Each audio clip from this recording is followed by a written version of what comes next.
Hello and welcome to Teacher Needs a Drink podcast. I am Elvis, your host, and I'm here to let you know that this is a not safe for work podcast. We are teachers at the end of the week and really the end of our ropes, and we'd like the ability to talk honestly and openly about our jobs and profession without having to worry about losing our jobs. So we'll be using pseudonyms throughout the podcast, hence the Elvis. Teacher Needs a Drink podcast comes out every Wednesday, and if you have something you would like to share with us, you can hit us up through the contact page of our website, teacherneedsadrinkpodcast.com. Our podcast is sponsored and supported by many lovely patrons, and you can be one of them. You can join our Patreon for as little as $5 to $10 a month, where you get access to bonus episodes, extra content, live cast, special watch part. We have a Facebook group just for patrons where you can go meet other like-minded teachers like you. So, with all that being said, I want to thank all the patrons who support us. Here we go. Big thank to Exhausted Band Director, Kim K, Noel R, Alan H, Kim K, Jessica A, SWFLEV owners, Amanda F, Ariana L, Jessica H, Physics Runner, Melissa V, Steph, Science Teach 17, Michael M, Kim C, William P, Sarah O, Aldrich T, La Scorpionita, Britt M, Tisha C, Teresa H, Biker Teach, Caitlin L, Marsha M, Wiaza, Christina B, Miss Alabama, Kristen B, Megan R, Huvian, Ashley M, Jason F, Amber H, Jeff S, Abby B, Ann T, Sarah B, Regina F, Anna L, Josie S, Sam B, Lucy P, Mary E, Jamie B, Hope H, Aaron D, Kristen W, Vanessa J, Ryan C, Mary C, Rylan L, Catherine S, RJR, Kristen C, Johanna H, Tony and Christina K, Irma A, Nimi, Melissa M, and Sarah N. Thank you to all those people. I'd also like to thank our sponsors at Ludlam Dramatics. If you are a theater teacher or no one in your building, go to Ludlam Dramatics. Really, even if you just got stuck doing the school play or the drama club, go to ludlamdramatics.com. They have some of the best educational resources. They can help you explain concepts. They are brilliant. Go check them out. Also like to thank our other sponsor, Legendary Pretzels. If you are a teacher who wants a sweet treat or a pick-me-up or a good gift for someone, go to legendarypretzels.com. They are amazing. They take these fudge broads and they dip them in chocolate and they swirl them in candy, and they're just amazing. You got to go check them out. Legendary Pretzels. All right, friends. So as you've garnered by the title of this episode, we are going to be discussing school shootings, and specifically the school shooting that happened in Michigan last week. I go into it. I really don't like talking about school shootings because I feel very hopeless as a teacher. But Bunny has some good words at the very end to kind of help it. But what I really want to stress is I hope that everyone's taking care of their own mental health at this time. This time of year can be very hard. It can be very stressful. And especially in our job where we feel kind of thankless and unappreciated or just bogged down. Just remember you matter and you're important and everyone loves you. In fact, this episode was almost more therapy of us just talking through this because we needed to talk about it. I did cut this short. This episode was originally almost close to an hour, so the remaining 30 minutes is on our Patreon. So if you want to check it out, you can join our Patreon, and that'll be there in a day or two. All right, my friends, please enjoy this episode on school shootings. Ugh. Do it. Hello, folks. Welcome to Teacher Needs a Drink podcast. I am Elvis, your host, and joining me today, I have Rosie. Yes, hello. And also with us today, Count Chocolate. Yeah, y'all be sure to add some chocolate to your holiday wish list. What's up, y'all? And last but not least, Miss Bunny O'Hare. Hey, Elvis. Hey, folks. Hey, guys. I'm glad you're here.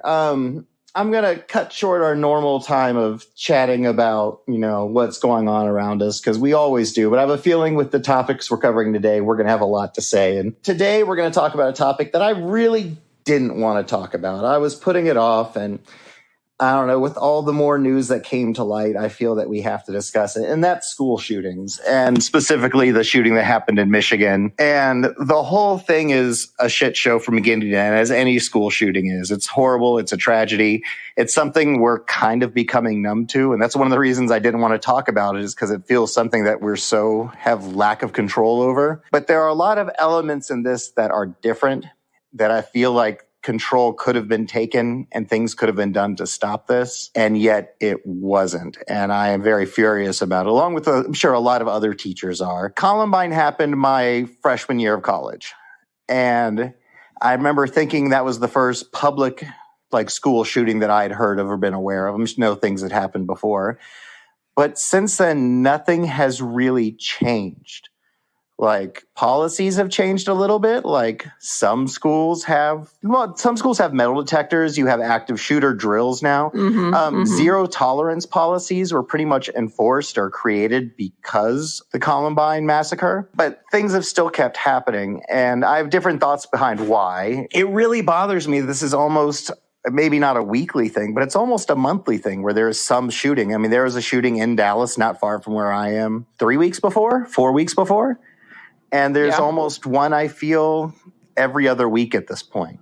And they're not all huge massacres. And we have some where, I mean, Lisa Marie's school, they had a shooting. No one was killed, so it didn't make the news. But someone brought a gun to school. Which is so sad that you have to preface it that way. Like, well, it wasn't a massacre. 7 people didn't die. Exactly. No, that's so sad. But as the people who are required to be in this building, who feel shitty as it is for our jobs, the things we're doing with, to also think that our lives are on the line at the same time is terrifying. That brings us to the shitstorm that happened in Michigan. I'm going to kind of just go through the timeline as I know it and the facts as I know them and as I've read in the news up to, I guess, today. And it's really the facts and the stuff that were in the news that made me want to discuss this. And so what happened originally is that the father and son went together to go buy this gun for a Black Friday sale. It was a gift for the son for Christmas. The child then posted a day or two later on his social media that he is now the destroyer of worlds. And I'm sorry to stop you. Could you tell me how old the kiddo was? I don't remember hearing that. I believe he was 15. Because he looks so little in his mugshot. So I knew he wasn't like 17, 18. So that was Friday he received the gun. Over the weekend, he posted kind of ominous messages on social media, as well as a picture of the gun and talking about his new thing. The day before the shooting, he got in trouble in class for looking up ammunition, either on his phone or on whatever devices they were using. The teacher flagged it, called the office, and said, hey, this is a warning sign. Obviously, there was enough going on with the child that this scared the teacher and worried the teacher. And so the school called home and left a message, never heard back, never heard anything. The very next morning, the child drew a picture in class of bullets and then 2 characters, one shooting the other multiple times with lots of blood, saying, help me, stop the voices. I forget what the other message was on there. The teacher took a picture of it, panicked, called the office and said, please get this boy. The boy scratched over a lot of the stuff in the picture. The school had the wherewithal to demand the parents come, and they said, you need to put your child in therapy or a counselor visit within 48 hours, and you need to take your child home. The parents refused to take the child home, and so the admin let him go back to class, and an hour later, he shot and killed 4 students, and then seriously hurt another 7. It is devastating on many fronts. Number one is that there are warning signs more than just the social media posts, because I can see how people can see social media or not pay attention to it. But the fact that 2 different teachers saw the warning signs, admin let him stay in class. Well, I was going to say, the thing that bothers me, is this like a podunk town that this happened? Is this like a middle of nowhere town? It is a suburb of Detroit. Okay, so not middle of nowhere. No, it is not middle of nowhere. So protocol, the parents don't get to refuse to not take the kid home. That's not a thing. Right. If your administration says, take this kid home, the parents can be like, no, I'm okay, I'm good. So the admin dropped the ball there. No one checked this child's backpack. No one called in an officer to check this kid's backpack. I almost understand. I don't know. The unforgivable thing for me is after the ammunition search before, and I'm sure admin and counselors were made aware of that. The counselor was the one who called home, never heard back. But after both of those things and the picture being drawn in class of him or a cartoon shooting another person and him going to the office and them demanding him to be taken home, I don't know if I would have thought to search the bag. Right now, the prosecutors are putting that on the parents, saying they should have searched the child's bag before leaving. Oh, of course, 100%. But then it also makes me think about, I don't know how the education system is in Michigan, but I'm thinking about all of our teachers here in the state of Texas and how we're so busy and drowning so much with all of the crap admin is putting on us. It's no wonder that that they just were like, okay, let him go back to class. Like, I can't deal with this right now. Like, I don't fault necessarily anyone in that regard. I think that's where I do hold fault. Because honestly, if I was a teacher in that school, I would be terrified to go back. Now, I know the odds of something happen in the days after. But how could the teachers who have given admin all of this stuff and admin still decide to do what they wanted to do? What is the teacher supposed to do at that point? No, I am not faulting the teacher. Let me clarify that. I'm putting blame 100% on admin for this. Okay, yeah, I agree. Yeah. I do think the parents had no business. I don't know what gun laws are in Michigan. The gun was bought legally, but it was intended for the child. It was his Christmas present. I don't know if 15-year-olds are allowed to own handguns. I honestly don't. I don't know what the rules are. Also, who buys a 15-year-old a handgun? I'm not even going to start that conversation. That's a whole nother thing. There are responsible parents with guns who lock their guns up, who teach their kids to use guns. I am not anti-gun. However, this was not a healthy situation. Oh, the other thing that kind of puts the parents in the huge shithole for all of this, the parents were contacted about him looking up ammunition. Oh, the mom's text. At school. The mom texted the son that LOL, next time just don't get caught. Like, and it's like, do they know they're raising a psycho? Like, did they know that this was like a possibility? That's what I want to find out in the coming days when they start, going through the trial and everything. Like, did they know that this was happening? Well, according to Exhausted Band Director, federal law prohibits owning a gun under 18. And that tracks with what I think I know. I was going to say, I know that's like a case, and even if they were buying a gun for their son to use, like the whole part sounds so negligent. Like there's like 5 different instances of just terrible decision making and negligence. And I don't know of a school where if you literally have a policy that's like, hey, come get your child, and they're like, nah, we're not going to. Yeah, I don't know. I know that at the past 3 campuses I was at, we were like, all right, well, I'm going to give you 30 to 45 minutes to clear this with your boss, your supervisor. Come on. Or we're going to have this officer here, bring him to you, or take him downtown or do something else. Like, we don't keep them on campus once it's time for them to go. No, I have never heard of a parent being like, no, thanks, send them back to class. That's not a thing. Yeah, they're like, you can't say no thanks. I don't know how they have that calls. option. I'm curious how this is going to pan out. The little bit of information right now, the school is obviously putting it onto the parents, and the parents are definitely culpable in my view for this. Obviously, they did not pull the trigger. I was thinking, no, they didn't pull the trigger, but they bought the trigger. They did, and they have involuntary manslaughter charges against them, and that's probably going to get up a little bit because I don't know if you guys paid attention over the weekend. The parents, right before this was announced, withdrew $4,000 from their bank account and disappeared from contact. About 24 hours later, hiding in a commercial building. Yeah, like they were going to swim for it to Canada. The other thing that I heard about these parents of the year is that they are using their own private attorney for this, but they're letting their son have a court-appointed. Oh, yes. I don't think that these are quality people in any means. And I know great parents can end up having a child who is emotionally disturbed. I do not think this is the case here. I think this is a case of a child disturbed. But great parents would notice that their child was emotionally disturbed and not buy him a gun.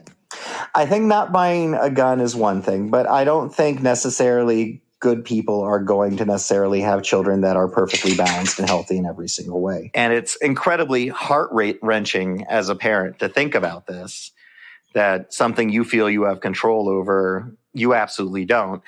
And while you can do your best to help your child with their emotional health, there are some people who are chemically imbalanced, and that's not necessarily a fault of their parents. Sometimes it's shitty genetics. Sometimes it's luck of the draw. And I don't know. I'm not going to chalk all school shootings or all shitty kids up to bad parents. But well, and on that same note, I'm not going to chalk all school shootings up to kids who are mentally ill, because that's very offensive to people who are mentally ill and don't go kill people. Because for the most part, people who have severe mental illnesses are the victims and not the perpetrator. And so it's always easy for us to say, oh, well, he shot those people because he had a mental illness, and not, oh, he shot those people because he's evil. You know what I'm saying? So I'm not going to even say that this kid has a mental illness because we don't know that yet. No, we don't. And honestly, we probably won't hear any details because he is a minor. And until there's a court case, and depending on whether it's a guilty plea or not guilty plea, a lot of this might not come to light for a while. Right now, I am personally pissed at the admin who did not enforce sending the kid home after 2 days of red flags and 2 teachers. And if I was a parent at that school, if I was a teacher, if I was a parent of the deceased, I would 100% be suing the school district for dropping the ball. I think because they had red flags coming left and right. I think if I was a teacher at that school that had been one of the ones to report it, I would not be coming back. Like, no. 100% no. That would be my like the chances of anything like that happening again at that same school, I'm sure are like you have a better chance of getting struck by lightning. But at that point, I would be like, no, fuck you. Well, because you would know then your admin does not listen to you. Yeah. Mm-hmm. And I have been in a situation that resulted in 2 of my students going to juvie because they were found to be making credible threats. And I had been one of the people turning in documentation for this. Unfortunately, my admin at the time did take it seriously. And when another student also, reported the same thing and we had the documentation that I had turned in previously. The SRO was able to, take action about it. And like I said, they got sent to not just suspended from, but juvie. And as far as I know, are still there. No, I am so angry at the admin in that situation right now, because if I was one of having been a teacher who reported stuff like that and had action taken, the fact that they didn't do shit about it, I am vehemently angry. And not just that, but I'm going to be that person because, you knew somebody had to say it. You knew it was going to be me. How different would this situation have been if this was not a white boy? How different would this have gone if all of these threats had been made by a child of color? Yup. Man. If he had had a Middle Eastern sounding last name, we would not even be having this conversation. Yep. But it sounds like this child had enough of a history at the school where looking up ammunition was enough to send a red flag and teacher decided to report it. Because honestly, sometimes if I saw a kid looking at guns on the web, I would not immediately always assume, oh shit, this trouble's coming. Now, there are some students where if I saw it, I'll be like, oh, crap. But I know sometimes teenage boys and kids, they play Call of Duty. They want to look at things like that. I don't necessarily that's the sign of a killer. But it bothered this teacher enough to report it. And the school felt concerned enough to report it. And then followed up by the next day, all of the, whether it's bullshit or not, please stop the voices, pictures of the kid shooting somebody. It's just a nightmare. But I have to imagine also, while I believe admin should be looked at for criminal negligence, I 100% agree. I imagine that admin also is beating the fuck out of themselves. I really hope they are. They'd have to be a cold, ignorant person to not personally realizing that their lack of action caused this. Because this was literally a stopping point. They had the kid in the office with the gun. They could have sent him out. I understand to some extent not searching the bag, but oh my God.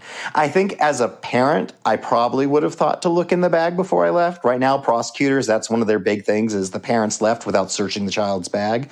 Well, the school could have fucking searched the bag. That's not either way, but there are so many layers and red flags that obviously were up about this child that even once the parents had heard the shooting started, they almost immediately knew it was them. I will not be the person to stick up for these parents, but I'm trying to think of myself in that situation, and I have my child in the office. I don't think my first thought would be to check their backpack.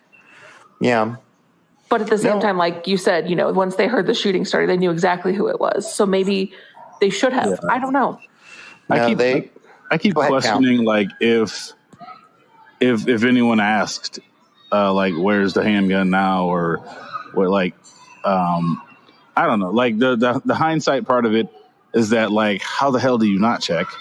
But at the same time, I don't know how much of a thought they really like. I feel like they made a lot of exceptions to the rule, given a lot of red flags that make zero sense. Yes, 100%. And then as a result, now you've got an entire community and families that have been rocked and destroyed when, like already said, there's a lot of this that could have been stopped right then and there. Like, hey, we want to make sure that you don't have anything on you. We saw the pictures. We saw the web browser. We saw the search. We know what messages were sent. And at this point, for my own safety, I would have been like, let's make sure you didn't bring anything with you. And I guess like this is just my take on it as someone who has like searched backpacks and found weapons of students or had kids turn in weapons. Like, I don't even want to tell you what I was going to do with this today. I really feel like it is extremely like you said, I know that admin has got to be absolutely kicking themselves, and that's the easy way of putting it, for not taking one more step to see and make sure that this child didn't bring something to harm someone else on campus after showing and I don't know, what more signs do you need besides him saying like, hey, tomorrow I'm going to actually do this? Like, besides any kind of verbal confession, I don't understand how you don't. Admin, unfortunately, I don't think knew about the social media until afterwards. I don't believe this was a popular child where everyone was seeing every post he made. And so his thing about being destroyer of worlds and like posting the gun, I don't know how many people saw that. I mean, he could be someone that just has 2 followers or 3 followers. While I don't put it on admin to follow and search the social media of every kid, I do believe a parent should be on top of what their kids are doing in social media. And if you don't trust your kid or if you don't think so, you need to restrict their social media. That is something you can do. Now, I know kids can find ways to get around and create alternate accounts, but if you're concerned about your child, that is on you. And once again, that's something on the parents. If you got your kid a gun, obviously they don't really care about a 15-year-old having a gun. I don't know. Would they even give a shit if he's posting pictures of it on social media? I mean, they didn't seem to be concerned that the school was missing from but they didn't notice till an hour or 2 after the school shooting, and that's when they called the police about it. This whole thing is just terrifying. I, as a teacher, would have an intensely insane fear of going back to the school after that. Post-traumatic stress. Yeah, I was going to say the complex PTSD you would have after this is insane. I mean, even if you were not in the room knowing that someone was just killed, and that's not even just the teacher, that's the kids. I think everyone is going to be freaked out and scared. And one of the most terrifying things is they had done active shooter drills at the school. I don't know how detailed they are, but they were enough where they had additional locks on the doors. I know not all schools have that, but they had something where the teacher can lock the door from the inside. And then they had a kind of a safe area to be in the classroom. And so the local sheriff's department, I'm going to say sheriff's department, it could be police. I don't know what they call their community resources up there. After the boy had been detained, went going room to room to tell them it's clear, but the man had no identifying information. He was plainclothes. And apparently he was trying to talk colloquially to the kids. And so he was like, hey guys, it's safe to come out now. And there's video of this, of the kid in the room going, I'm sorry, at this time, we don't know who you are, so I don't feel safe opening this at the moment. And the guy was like, bro, it's calm out. You can come now. It's like, you're the I'm sheriff. sorry. If a sheriff came to my door was like, bro, it's okay. Just like yeet open that door. It's fine. I'm not going outside. Yeah, that's super unprofessional. No, and he later said that he was trying to put the kids at ease by speaking like them. Yeah, which means he's terrible at his job because that is not protocol. No, it's not. You need to say, this is the sheriff's department. It's all clear. You need to sound like an adult. I was going to say, what would put me at ease would be somebody sounding like a damn professional in this situation. Yes. And that's been brought up and it's been addressed at this point. But yeah, I am not going to get the all clear. I'm not going to lock the door until I hear it over the PA system from one of the voices I'm used to hear over the PA system saying, hey, it's all clear. You can come out. Well, and now. I guess my thought in this is, what is the point in spending the millions of dollars on active shooter training and all these different trainings they make us go to if they are going to fuck it up when it's most needed? The scary thing is, in almost all of these shootings, the people who are doing it are kids on the inside. It's rare that a stranger is coming into the school to lock up. In fact, I am not worried about a stranger coming into my kid's school and shooting. I'm worried about another kid coming in and shooting. And these kids are going through the exact same trainings, and so they know where the kids are going to be. They know where the hiding spots are because they're in these drills. It's funny that you should say that because listeners know me well enough to know that obviously I'm not like pro guns.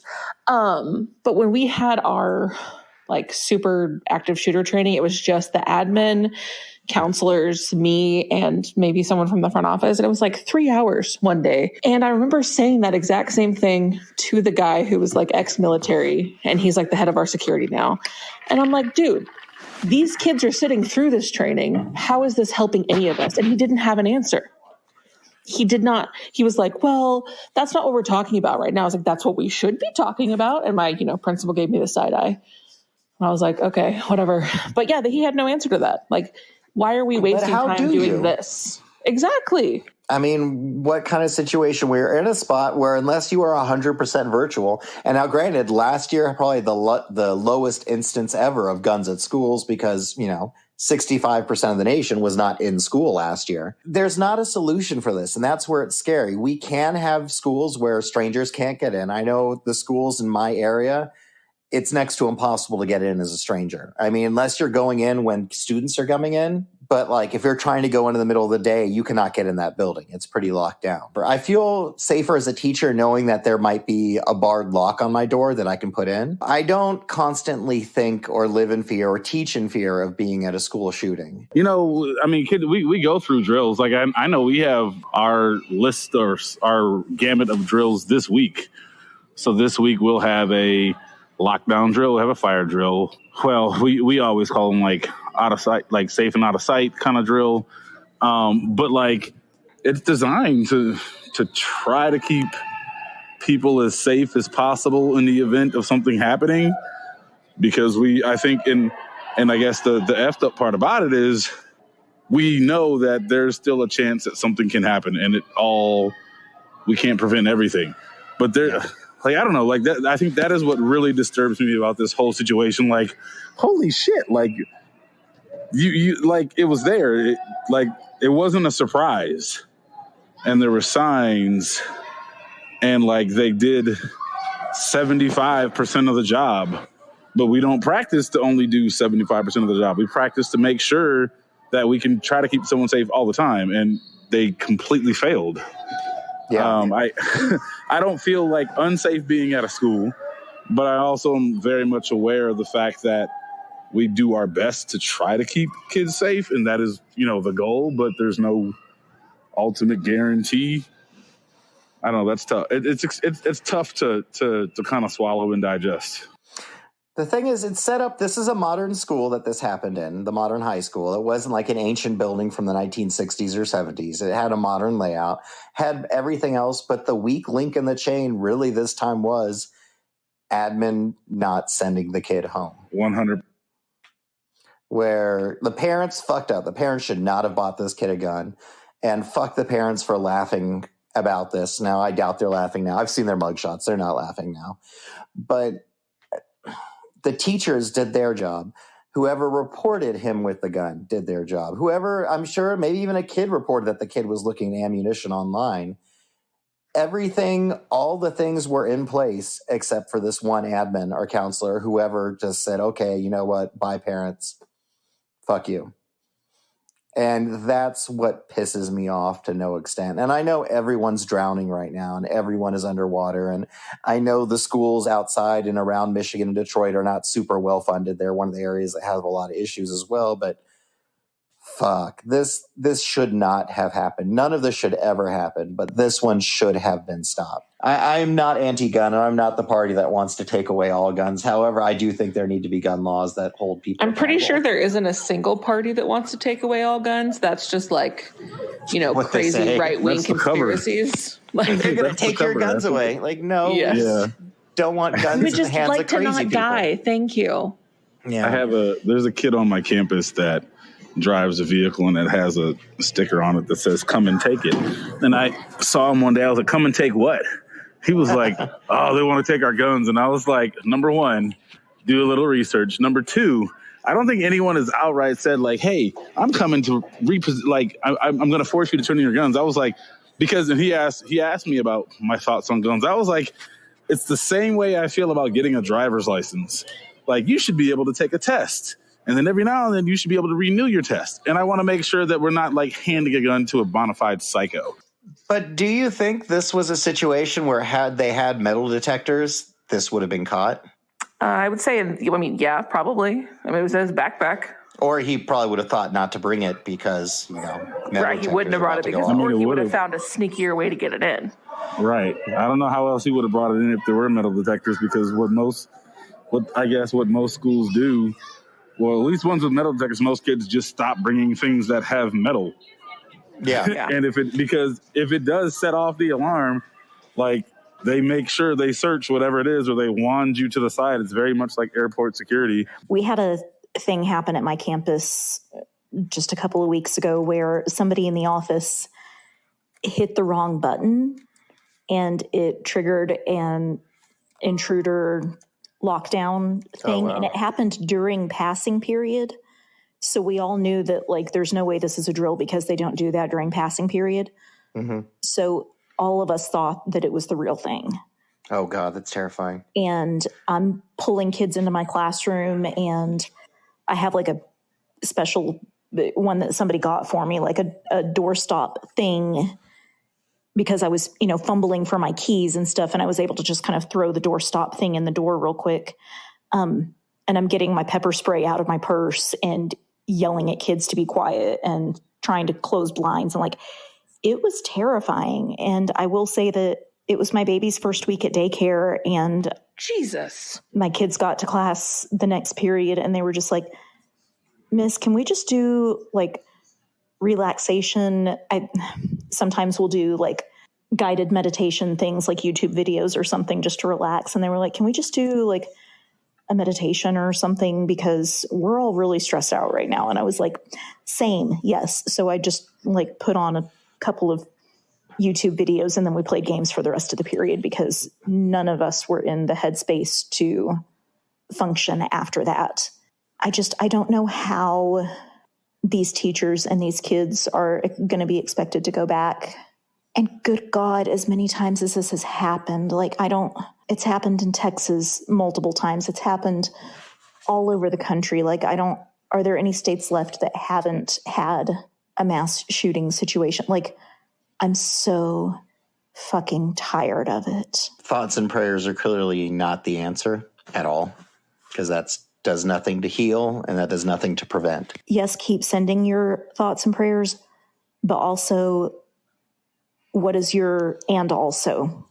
Like, what else are you doing about it besides just the thoughts and the prayers? Like, I'm a person of faith. I do pray, but also, like, start blowing up your congressperson's phones.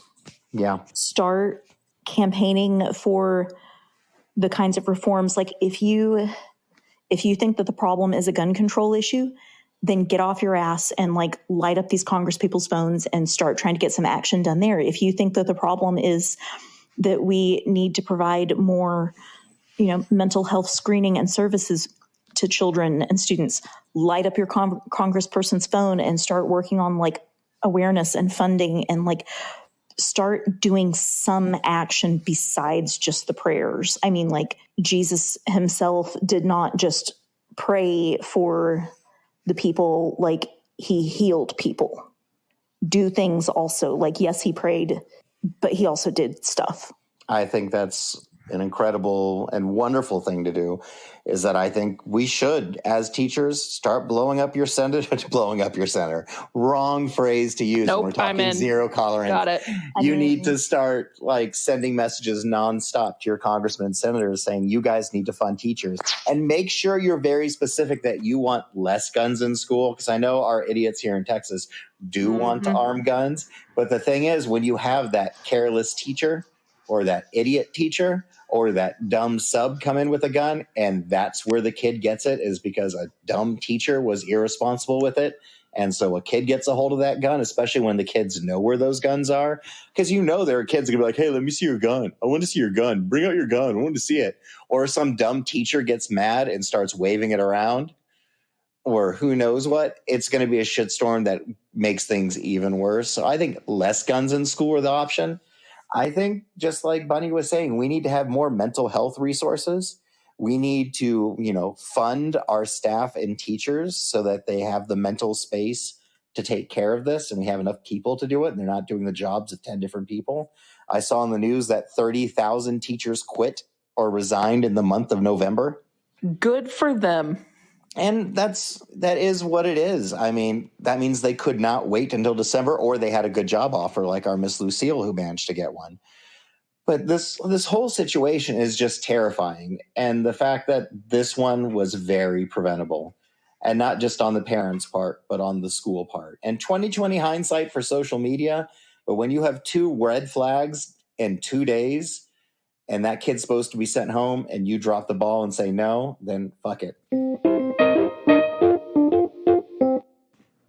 Hey folks, this is Elvis. Normally this is the part in the podcast where I would do a big Patreon push and get all silly and we'd start talking about how you should donate to us, and I will put that a little bit.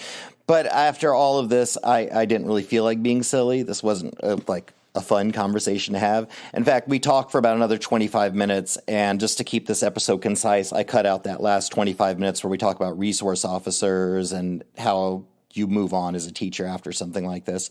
And that's going to be on our Patreon. If you're interested in that, you can join us and follow us on Patreon for as little as $5, $10 a month. There's all kinds of bonus episodes, lost episodes, all that kind of stuff on there, as well as you get access to teacher groups.